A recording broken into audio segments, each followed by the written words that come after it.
Existem muitas definições para a palavra arte. O seu significado ele varia conforme a época e também a cultura. Desde os tempos pré-históricos, o homem ele sente a necessidade de representar o mundo e o que nele há de acordo com as suas perspectivas. Atualmente, a arte ela pode ser definida como uma criação humana que busca aliar a forma e o conteúdo para se comunicar a partir de um conjunto de técnicas. Tá, mas e na prática? Onde está a arte? Basta um olhar atento para percebermos que ela está em todo lugar. Muito além das expressões clássicas, né, como a literatura, o teatro e a música, encontramos nas mais singelas ações diárias a sensibilidade presente na arte. Mas bem, que arte é essa? Esse é o tema da 5ª temporada do Provocarte. Aqui serão abordados ofícios que muitas vezes fazem parte do nosso dia a dia, mas que na sua execução exigem um toque artístico. Hoje, no primeiro episódio da 5ª temporada do Provocarte, convidamos Marcos Lark, que ele é mágico, artista e praticante das artes circenses. É um prazer te ter aqui no Provocarte. Obrigado. Eu gostaria de saber, primeiro de tudo, se é mágica ou truque. Então. Alguns chamam de mágica, alguns chamam de prestidigitação, que é pura técnica de mãos, né? Eu até esses dias estava pensando sobre isso. Eu gosto muito de chamar de ilusionismo. Até gosto mais de me considerar mais ilusionista do que mágico. Porque ilusionista é uma pessoa que admite que está trabalhando com a ilusão, que é um jogo de ilusão que a gente faz, e mágico, na verdade, seria mais na área da mágica, que é o além do natural, né? Então eu gosto bastante do termo ilusionismo. E como que essa arte chegou na tua vida? Nossa, é muito louco porque começou bem cedo, assim. O primeiro contato que eu lembro de ter com a mágica, eu acho, não sei se foi com 2 ou com 3 anos. Foi uma coisa muito subjetiva. Era Páscoa, estava lá eu, meu irmão, minha mãe e meu pai, num apartamento em Porto Alegre, e a gente procurando ovinhos por toda a casa, né? Aí, tipo, simplesmente a gente achava ovo aqui, achava ali, achava debaixo do sofá, procurava num lugar, daqui a pouco debaixo do sofá tinha de novo. Não parava de aparecer. Anos depois, meu pai falou pra gente que quando a gente estava prestando atenção ali, ele ia no cestinho, tirava e escondia de novo. Então a graça era em procurar, né? Esse foi o primeiro contato que eu lembro de ter com a mágica. Mas com um mágico profissional, de ver ao vivo mesmo, foi com 6 anos. Aqui no Clube Cachiral de Santa Maria, foi a apresentação do Mr. Charles, um mágico bem idoso, assim. Foi a primeira vez que eu vi, me encantei mesmo e já comecei a querer aquilo pra vida, assim. E como que tu faz, assim, ó, é uma arte milenar, né, que está perpetuada há séculos já, e qual que é a mágica envolvida para que ela continue fascinando as pessoas que veem, né, em meio a toda a tecnologia, em meio até alguns truques que já foram revelados, né, o que está envolvido nisso?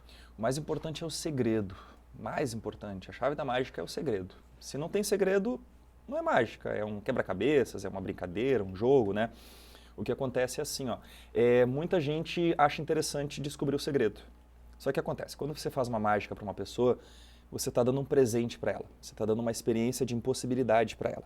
Agora, se você revela, você está pegando esse presente de volta, você está mostrando, é assim que eu faço. Daí a pessoa fica tipo, então era isso. E aí não tem aquele efeito, né? A verdadeira mágica de verdade mesmo, ela é para encantar, para proporcionar uma experiência e não para gerar um engano ou para gerar um desafio. Muitas pessoas vendo mágica, elas se sentem um pouco desafiadas porque a gente está fazendo algo que elas não sabem o segredo, né? Mas se você apresenta da maneira correta, como tem que ser, assim, e criando um texto em cima, criando uma atmosfera de encanto, aí que você consegue realmente entregar aquela experiência de impossibilidade para a pessoa. E esse que é o legal.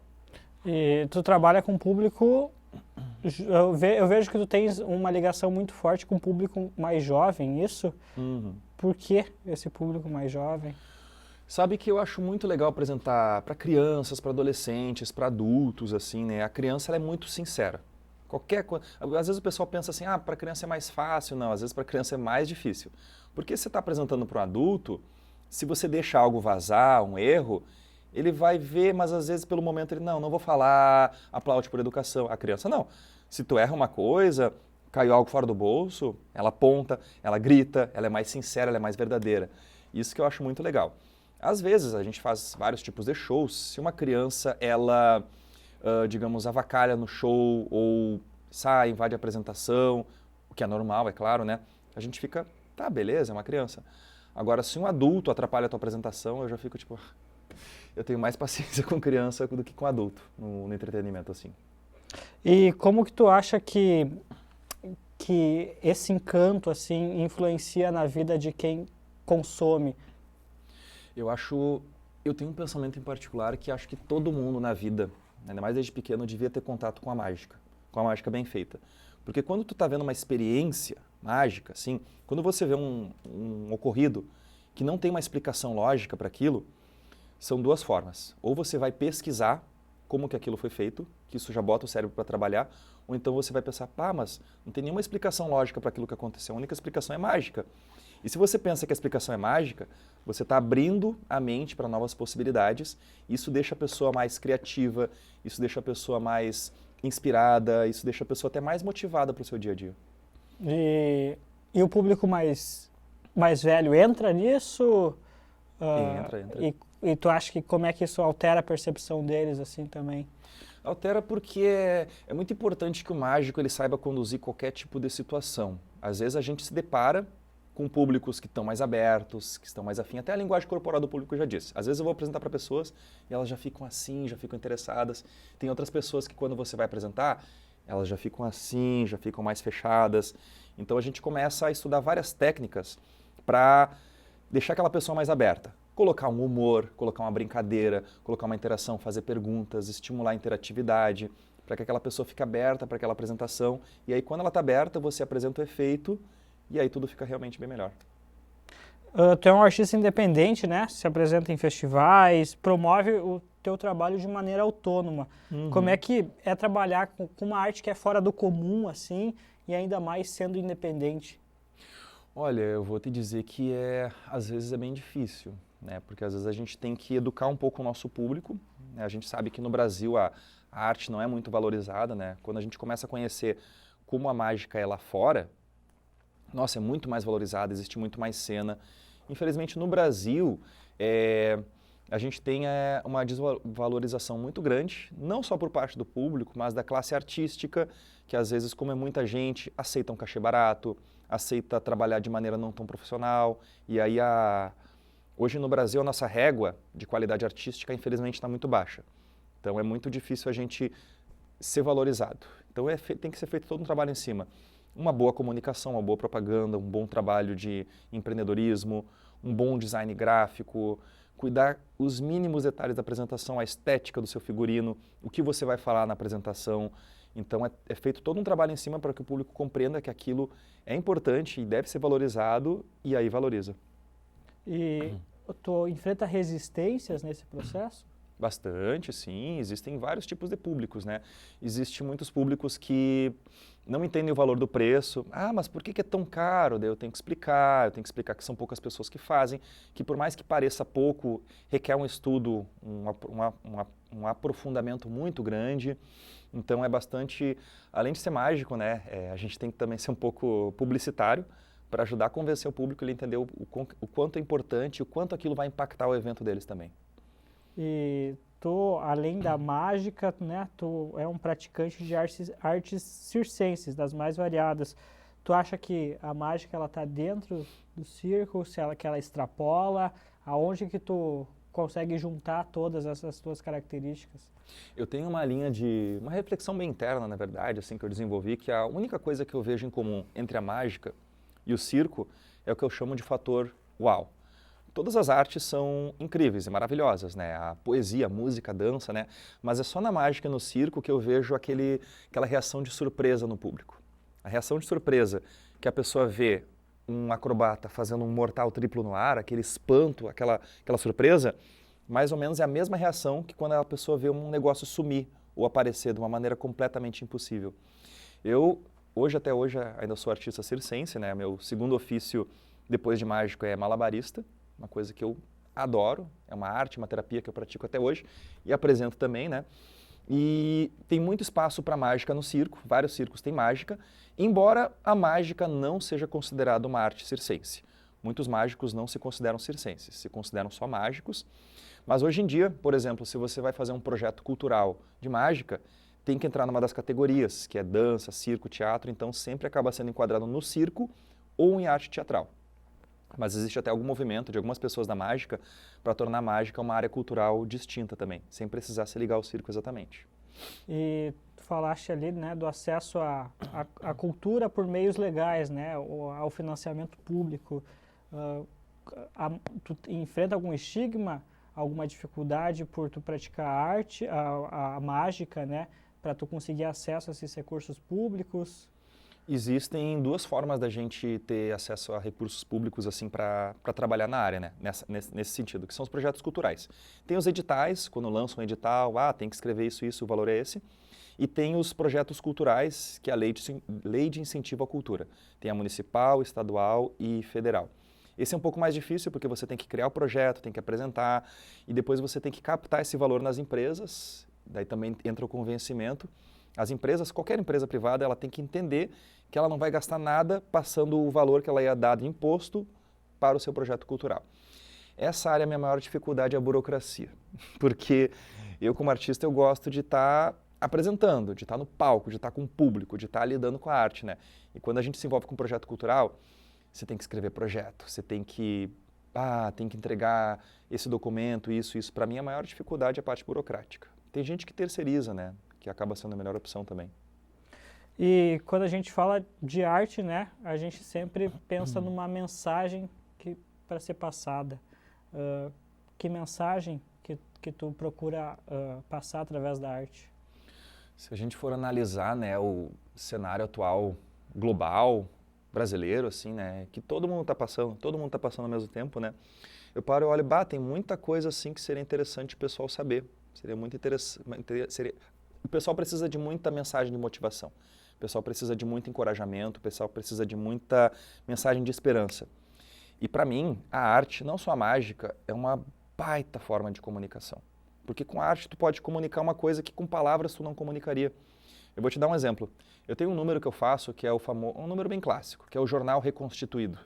Que é o número é básico. Você pega um jornal, mostra um jornal normal, como qualquer outro, rasga, e no final ele se recompõe. Qualquer número eu gosto de pegar e olhar o que isso aqui está representando. Está representando algo que está sendo destruído e está sendo reconstituído. Então dá para dizer muito com isso. Eu já fiz apresentações em que eu falava que o nosso planeta está sendo deteriorado, as pessoas estão perdendo a esperança, daí eu rasgava, mas se cada um fizer a sua parte, a gente consegue renovar. Daí, reconstituir o jornal. Você falar sobre renovação é uma coisa, você falar sobre renovação usando um meio mágico, aquilo vai ficar muito mais marcado na mente das pessoas. Ainda mais se você consegue falar com o coração delas. Então, para mim, a arte, não só a mágica, como qualquer arte, se você usar da maneira correta, você consegue impactar positivamente as pessoas para sempre e passar qualquer mensagem de motivação. E nesses anos, o que mais te impactou nessa tua caminhada? Eu acho que o que mais impactou foram os trabalhos com comunidades periféricas, porque a gente vê que, infelizmente, existe muita invisibilidade social, existem muitos perfis que estão completamente esquecidos, que as pessoas não sabem quem são, que moram em comunidades, né? E ano passado eu tive a oportunidade de fazer 2 projetos, que são projetos de editais, assim, em que um deles eu fiz aulas virtuais de circo, foram 1.000 alunos de todas as redes públicas. Foi um projeto bem grande, projeto Circo para Todos, que a gente fez. E teve um outro projeto, que era o projeto Mágico nas Comunidades, onde eu levava espetáculos para as praças nas periferias. E esses projetos me marcaram bastante, porque hoje em dia a mágica, quem mais consome é o público de colégio particular, é quem a mãe pode chamar para um aniversário, pode contratar um mágico para o aniversário. E nesses 2 projetos eu pude ter contato direto com quem mora na periferia, com quem não teria contato. E o retorno é incrível, assim, você vê o brilho no olhar do pessoal dizendo, que legal que foi isso, muito obrigado. Sendo que eles não precisaram pagar nada, eles só precisavam estar ali, assim. Então isso aí foi o que mais impactou mesmo. E outras formas, assim, como tu pensa em disseminar a mágica para outros segmentos que justamente, né, as parcelas da população que têm acesso para contratar um mágico, ou escolas particulares que podem, né, contratar esse serviço, como tu pode fazer a tua mágica chegar mais longe? Tem um projeto que eu aderi agora faz um mês, que é um projeto chamado Mágicos Sem Fronteiras. É uma iniciativa que começou lá nos Estados Unidos, acho que era Magicians Without Borders. É um projeto internacional que ele visa juntar mágicos de todos os lugares. Uma vez por mês o pessoal faz uma videoconferência, o pessoal conversa. E cada um que faz parte desse projeto tem o compromisso de fazer pelo menos 2 ações voluntárias por semestre. Que pode ser uma apresentação voluntária, pode ser uma oficina de mágica, uma instrução para professores. Tem pessoas que ensinam mágica para professores para captar a atenção dos alunos. Então essa é uma das iniciativas em que a gente se junta, faz apresentações voluntárias e deixa esse acesso mais democrático. Aí existem também os projetos culturais, que a gente apresenta em escolas, e a ideia é realmente, tipo, o Mágicos Sem Fronteiras é gratuito, mas os projetos culturais que a gente participa, o governo financia, editais financiam, empresas financiam, e a gente consegue levar de graça para o pessoal das comunidades. Lark, se tu pudesse fazer uma mágica que mudasse a tua realidade, a realidade das pessoas que estão na tua volta, que mágica seria essa? Olha, eu acho que eu faria uma coisa que eu não sei fazer, seria a hipnose. Porque eu acho que quando a pessoa transforma a sua forma de ver o mundo, cara, muda tudo. A hipnose, pelo pouco que eu conheço, é basicamente você deixar a pessoa num estado de relaxamento, deixar ela entregue e confiante, e você introduz uma sugestão na cabeça dela. A hipnose de entretenimento são coisas bem simples. Agora você vai esquecer o seu nome, agora você vai contar até 10 e vai esquecer o número 7. São uma indução que foi feita. Então, se eu pudesse, por exemplo, fazer uma hipnose nas pessoas para deixá-las um pouco mais tranquilas com amanhã, que cada um fizesse mesmo a sua parte, cada um escutasse um pouco o próximo, eu acho que o tipo de mágica que eu faria seria esse, que é mágica que até nem envolve objeto, não envolve carta, só envolve o mental. E o que tu iria sugerir para essas pessoas, se tu pudesse hipnotizá-las, sugerir alguma coisa, implantar uma ideia, né, para mudar a tua realidade, que ideia seria? Se eu pudesse resumir em uma palavra, porque foi algo que eu implementei em 2016 na minha vida e, nossa, me transformou completamente, é a meditação.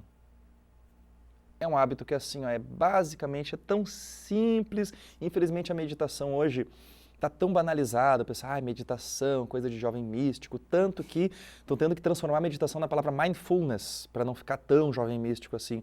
Mas é uma prática que, para mim, que sempre fui muito inquieto e acelerado, me ajudou de uma maneira tão incrível, porque é basicamente você parar e reorganizar o que está acontecendo aqui dentro. Você parar e considerar o que está acontecendo.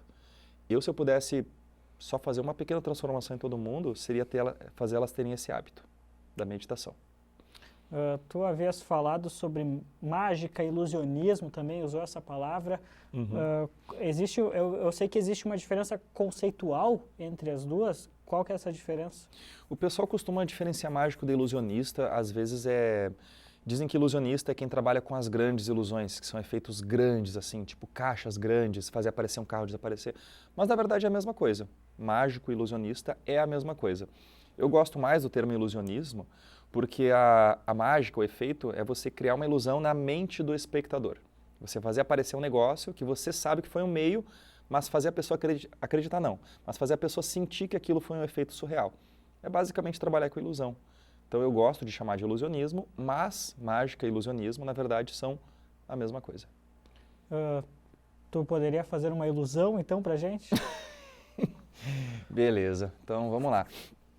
Todo bom mágico, né, ele sempre anda prevenido, preparado, mas eu não sou um bom mágico, então não preparei nada. Mentira, trouxe aqui um baralho comigo, então vamos só fazer um teste então.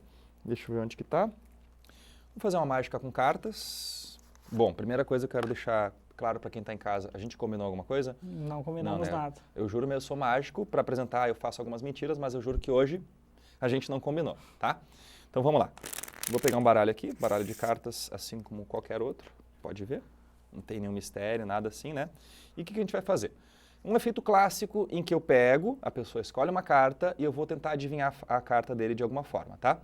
Petros, por favor, eu vou passar as cartas do baralho aqui e quando tu quiser, tu pode falar para, tá? Ok. Quando tu quiser. Ok. Vamos lá? Para. Essa carta aqui? Beleza. Pega, por favor. Não me mostra. Se quiser mostrar para a câmera. Posso mostrar pra câmera? Pode mostrar para a câmera. Eu juro que eu não tô vendo. Eu juro que eu não tô vendo. Beleza? Memorizaram? Ok. Beleza. Agora, para esse efeito, eu vou te entregar mais uma carta. Não, eu vou te entregar mais duas. Eu vou te entregar mais 3. Eu vou te entregar mais 4, pronto. E agora embaralha elas, pode misturar elas assim, só para tentar me confundir, tá? E vamos lá. Agora o Petrus vai me entregar as 5 cartas, tá? Tentem lembrar daquele pegou. E eu posso olhar, beleza? A gente há de convir que existe 20% de chance de eu tentar adivinhar qual que é a tua carta, correto? Então vamos lá. Eu não quero que tu me responda nem que sim, nem que não. Pode ser que essa seja a tua carta, pode ser que essa seja a tua carta, pode ser que essa seja a tua carta, pode ser que essa seja a tua carta, pode ser que essa seja a tua carta. São 5 opções, certo?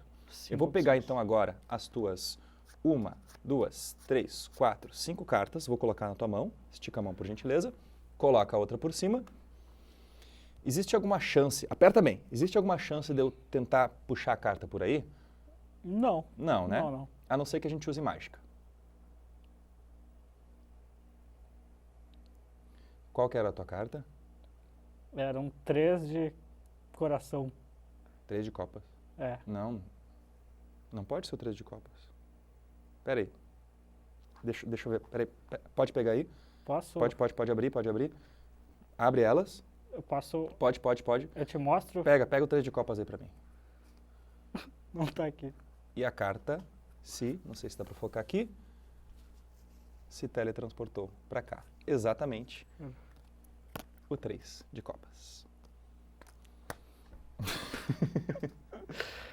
Mark, eu agradeço muito a tua participação aqui no Provocarte. Muito obrigado, tá? Obrigado, gente. E assim, com provocações sobre a realidade que passa diante dos nossos olhos, encerramos esse episódio da 5ª temporada do Provocarte.